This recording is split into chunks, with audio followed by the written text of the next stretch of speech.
Ford ഇന്ത്യയിൽ Mustang അവതരിപ്പിക്കുന്നതിനും ഏകദേശം 40 വർഷം മുമ്പ് ഒരു മസ്താങ് ഉണ്ടായിരുന്നു. The Indian real muscle car, Hindustan Motors Contessa. ഇന്ത്യൻസിനെ യാത്ര ചെയ്യാൻ പഠിപ്പിച്ച കാർ അംബാസഡർ ആണെങ്കിൽ വാഹനം ഓടിക്കാൻ പഠിപ്പിച്ചത് മാരുതിയാണ്. എന്നാൽ ഒരു പ്രീമിയം കാർ സ്വപ്നം കാണാൻ പഠിപ്പിച്ചത് ഹിന്ദുസ്ഥാൻ മോട്ടോഴ്സ് തന്നെയാണ് കോണ്ടസ എന്ന വാഹനത്തിലൂടെ.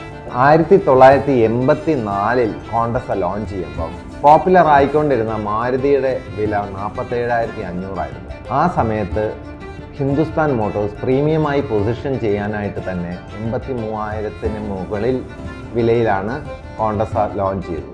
കോണ്ടസയ്ക്ക് ആദ്യം വന്നിരുന്നത് അംബാസഡർ കാറിൽ വന്ന അതേ 1.5 litre BMC B series petrol എഞ്ചിനായിരുന്നു, 4 സ്പീഡ് ട്രാൻസ്മിഷനോടുകൂടി.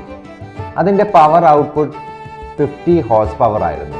അത് കഴിഞ്ഞ് അതിന് ഒരു ഫേസ് ലിഫ്റ്റ് വന്നത് ഇസുസുവും ആയിട്ടുള്ള ടൈപ്പിലാണ്. 4ZD1 petrol engine 1.8 litre 5 speed gear ബോക്സോടുകൂടി കോണ്ടസ ക്ലാസിക് ലോഞ്ച് ചെയ്തു. കോണ്ടസ ആ കാലത്ത് ബിസിനസ്മെൻ, ബ്യൂറോക്രാറ്റ്സ് എന്നിവരുടെ ഒരു പ്രിഫേർഡ് വാഹനമായിരുന്നു. വോക്സൽ വിക്ടർ FE പ്ലാറ്റ്ഫോമിൽ ആണ് ഈ വാഹനം നിർമ്മിച്ചത്. ലെങ്തി ആയിട്ടുള്ള ഹുഡും ബൂട്ടും എല്ലാം അതിനൊരു പ്രീമിയം ലുക്ക് എക്സ്റ്റീരിയറിൽ നിന്നും ലഭിക്കുന്നുണ്ടായിരുന്നു. അതോടൊപ്പം കോണ്ടസ ക്ലാസിക് ലോഞ്ച് ചെയ്തപ്പം വലിയ ബമ്പറുകൾ, പുതിയ ഗ്രിൽ, മെച്ചപ്പെട്ട headlamp, AC, power steering, power window, പുതിയ ഇന്റീരിയർ, അങ്ങനെ ആ കാലത്തെ വളരെ അഡ്വാൻസ്ഡ് ആയിട്ടുള്ള ഫീച്ചേഴ്സോട് കൂടിയാണ് വന്നത്. 1984 മുതൽ 2002 വരെ പ്രൊഡക്ഷനിലുണ്ടായിരുന്ന കോണ്ടസ ഇപ്പോഴും പലരുടെയും മനസ്സിൽ ഒരു മായാത്ത ഓർമ്മയാണ്.